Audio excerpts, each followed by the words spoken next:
मनोज जरांगेवर गुन्हा दाखल करा, अन्यथा शिंदे सरकारला तरुणाच्या पत्राने यंत्रणा हादरली।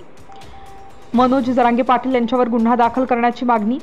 काय आहे प्रकरण? मनोज जरांगे पाटील यांच्यावर गुन्हा दाखल करण्याची मागणी करत संभाजीनगर विभागीय आयुक्तांना एक निवेदन मिळाले आहे। धनराज गुट्टे या व्यक्तीने हे निवेदन मेलद्वारे पाठवले आहे। या निवेदनात जरांगे हे चुकीच्या मागण्या करीत आहेत आणि जातीय तेढ निर्माण करीत आहेत असा आरोप करण्यात आला आहे। आत्मदहन करण्याचा इशारा। धनराज गुट्टे यांनी निवेदनात जर जरांगे यांच्यावर गुन्हा दाखल केला नाही तर आत्मदहन करण्याचा इशारा दिला आहे।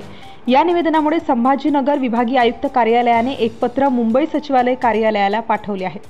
पोलीस आयुक्तांनी पाठवलेले पत्र। या प्रकरणावर छत्रपती संभाजीनगर शहरातील पोलीस आयुक्तांनी संबंधित पोलीस ठाण्याला एक पत्र पाठवले।